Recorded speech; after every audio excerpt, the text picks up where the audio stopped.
I wasn't sure if I was going to make that. Looked a little sketchy there. Yeah.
Ooh.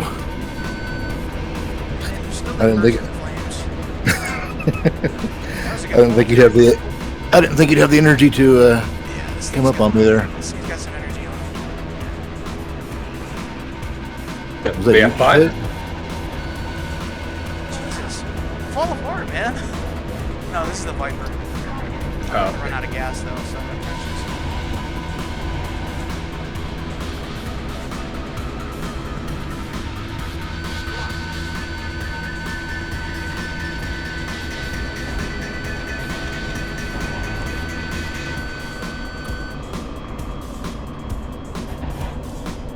Out of guns. You have no rudders, my dude.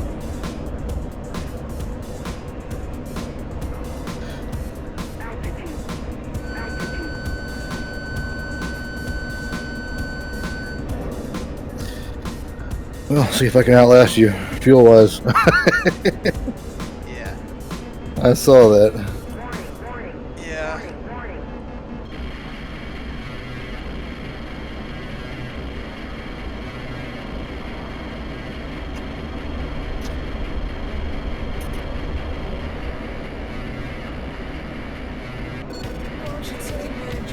I did some spotting tests with the Quest Pro today with everything maxed out. I was kind of surprised with the results.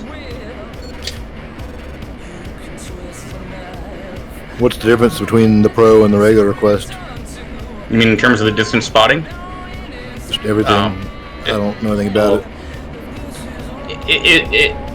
What's the easiest way of putting it? It's not worth it. You know, the main difference, the biggest difference is going to be the pancake lenses. It's better screens, pancake lenses. It's the same resolution on paper, but a night and day difference in clarity.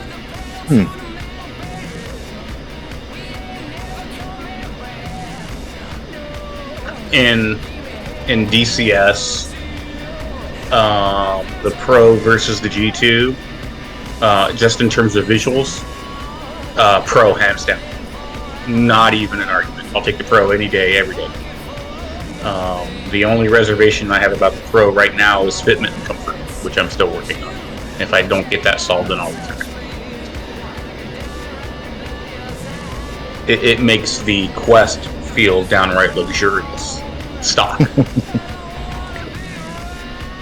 But it's one of those, well, you're wearing it wrong kind of things. It has a very different fit system, and it's kind of weird, and it's not optimal to begin with. But just a simple strap makes a big difference. So jury's still out. I had kind of I started out this morning like, fuck this, you know, and this isn't working. And then I just sat down and kind of revisited some of the stuff I did and started from scratch. And it was like the epiphany moment where I'm like, oh yeah, this is how it's supposed to be, you know. So we'll still see. but the biggest difference: lenses,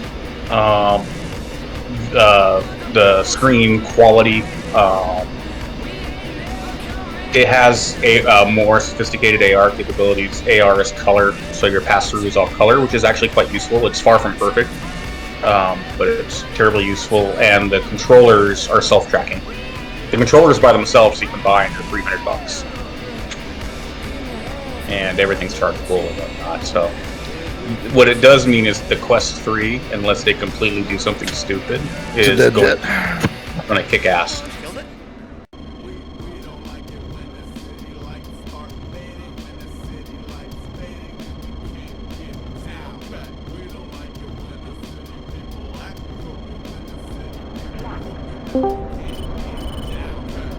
Hey guys. Hey. There's trouble. I don't think I'm going to get to fly. I was delayed. No. Now I've got laundry to do. I was in the coffee shop I go to. I go to the same place every day, and suddenly there was a rush on, so the couple who run the coffee shop just gave me their baby to look after. So I had to spend 20 minutes looking after their baby. You can't escape it, can you? No, it's like she's away. I've actually got some time to myself, and somebody else gives me their baby to do it. And you can't like just say no, you know. No, when someone throws you a baby, you catch it. Exactly, yeah. Very fancy. You deal with kids all day at school. You come home for a break from your kid. You get another kid. She was very well behaved, though. Thankfully, that was the only bonus.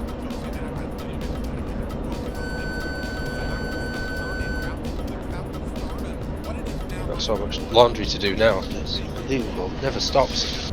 I did laundry on Friday, and then the kids did their laundry today. They do their own laundry now. Oh, that's pretty good. My wife isn't even capable of that. My wife does laundry, but when I met her, and it's still, I'm very picky on how my laundry's done. But she always does the laundry, so I don't say anything. But you just sulk and then do it yourself later. Yeah, so like I kind of look forward to the opportunity to do it myself, like on a Friday, so before anyone else gets a chance, so I can do it the way I want to do it. Oh, first world problems. And yeah, have fun. I hope you know flat spin. And there's like a 2-hour stretch, or there's a stretch way up in the northern territories, like there's nothing up there, where its filed cruise was Mach 1.4. Okay. That's the only place I found. But yeah. But it was really the politics, because it was never he said never expected to really go supersonic over territory. But a lot of countries were like, nope, you can't even bring it here. And then it was, all these other things came around, and, obviously, and it's around the world tours and stuff. But yeah, there was also a lot of adjustments that needed to be made to ATC to allow Concorde to fly. Oh, really? Yeah. The speeds for Beak 1, the speeds it needs to operate. It does not, it could do slower departures, but, it was almost always, especially, in Europe, given an unrestricted climb. Because, yeah, it's just burning gas down there. It also, officially had priority ATC handling. So like when it would be coming into London, when they would radio in with their fuel reserves, and then the ATC would give them back about how long they would expect to hold, if there was a hold required, and if there was a fuel contention. There was a policy about that there was a contingency for if it didn't have the reserves to hold for the expected hold, they'd bump everybody else and bring Concorde in.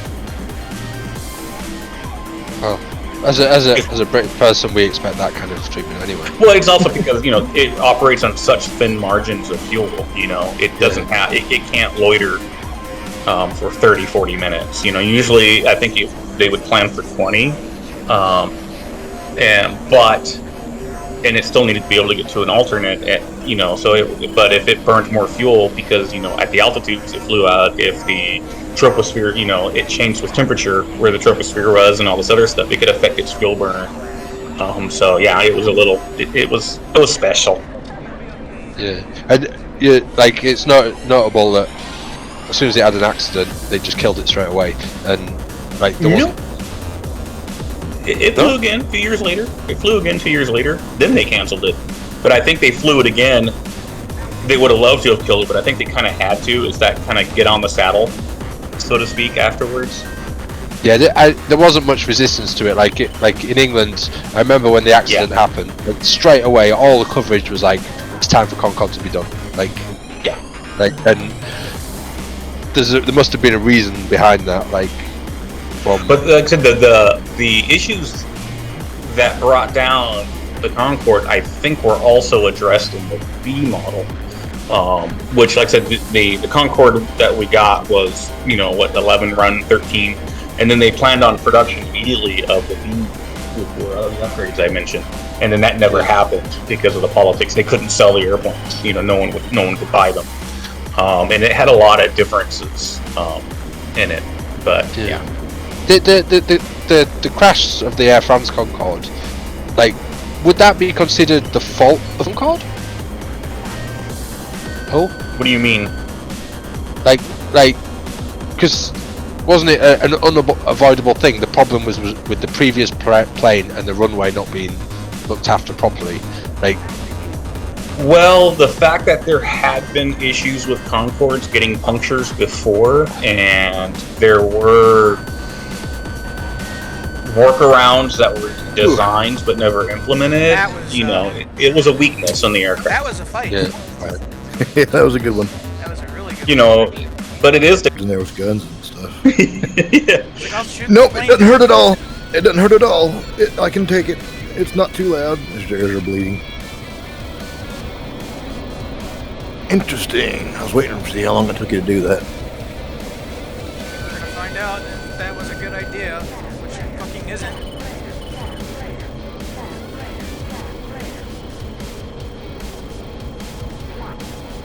This was a terrible idea. I dodged that one, but this was a terrible idea to be up here with no energy. I don't have any either. It was mostly titanium, mostly aluminum. Only 15% was titanium. It had a 30,000 hour service life and 15-year service life. Yeah.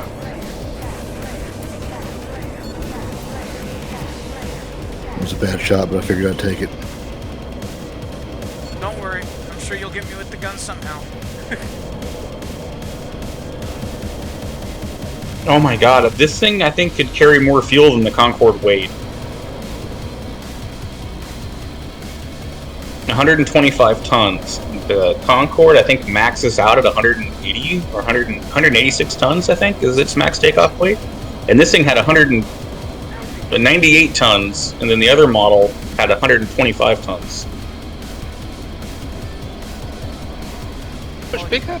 I'm looking at photos of them next to each other. They don't look much bigger. So I don't watch Family Guy. It was made of The entire aluminium. time I was thinking about that fight. I was thinking about that scene where what's his name eats the epic or drinks the epicac, and The whole family does. and like whatever the kid's name is. Don't like, come down yet. Dad, I'm scared. That's what I was thinking of. Oh, Chris. Yeah. You can also see, well, look at the wings. They're also very different wings. They're much larger wings. There's a longer fuselage. Looking at the landing gear as well, the landing gear is massive on Concorde ski compared to the Concorde.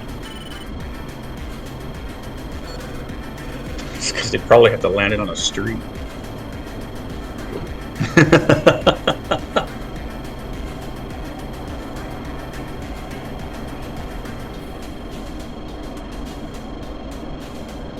Tail's pretty different as well. Yeah. Doesn't have like the long protrusion going out the rear that the Concorde does. Yeah, they built it with the, they built it to beat to beat France and England, but they were so delusional they thought it would be a better airplane.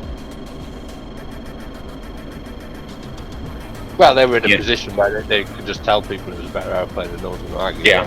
But I meant leadership. Leadership was so delusional to put it into service, thinking that this was a superior aircraft. You know? It actually did. I mean, from what I understand, like the higher ups in the Soviet Union, like they weren't under any illusions about the system actually being better or anything. They just told people it was. Like they knew that everything was going to shit slowly. Well, this is going to be an interesting fight. Oh, here we go. I want to read about the crash. It did a demonstration flight. Oh, here we go. Gotta love the Russians. It was an exact repeat of the previous day's display. Instead of landing as expected, the aircraft entered a very steep climb before making a violent downwards maneuver. As it tried to recover, the aircraft broke up and crashed. Is that the one at the air show? Yeah. So they improvised. It destroyed 15 houses and killed 6 people on the aircraft and 8 more on the ground in Paris. Yeah, there's video of that, isn't there? Probably. There is, yeah. YouTube has it. Yeah, they state that the flight crew had departed from the approved flight profile. Yeah, so they can blame the flight crew. But they were under strict instructions to outperform the Concorde display at all costs. Well, that cost a lot. Yeah. During the unapproved and therefore unrehearsed maneuvers, the stability and control augmentation system was not operating normally. If it had been, it would have prevented the loads that caused the wing to fail. Oh, here we go. Russian theory. Here's the Soviet theory that it was trying to avoid a Mirage chase point that was attempting to photograph its canards, which were very advanced for the times. Okay. But that the French and Soviet government colluded to cover up those details. Just a quote from the pilot just before they took off. Just wait until you see us fly, then you'll see something.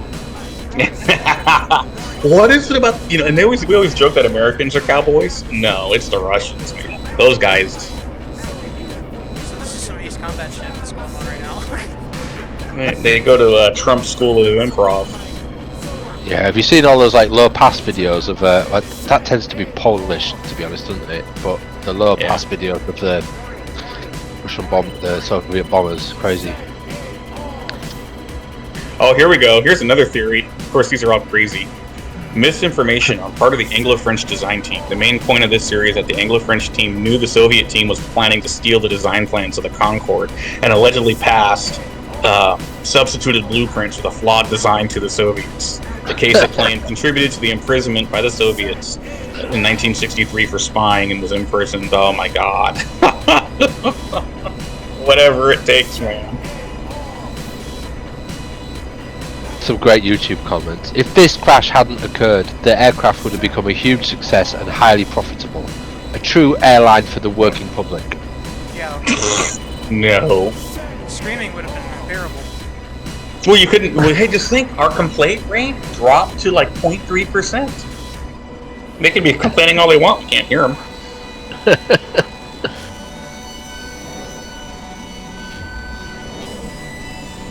And then the test flight that crashed was a supersonic delivery flight. At 12,000 feet, a fire started at an APU located in the wing. That's an interesting place to put the APU. A turn was made to return to the airport, and both engines on the right wing were shut down, and the aircraft began to lose altitude. Fire trailed out the aircraft, the cockpit filled with smoke. Then the number 1 engine failed. 6 minutes after the fire started, the crew managed to belly land the aircraft on a field. On impact, the nose cone collapsed into the fuselage, penetrating the compartment in which 2 flight engineers were seated, killing both. It was later determined 27 minutes prior to the ignition, a fuel line had ruptured, causing 8 tons of fuel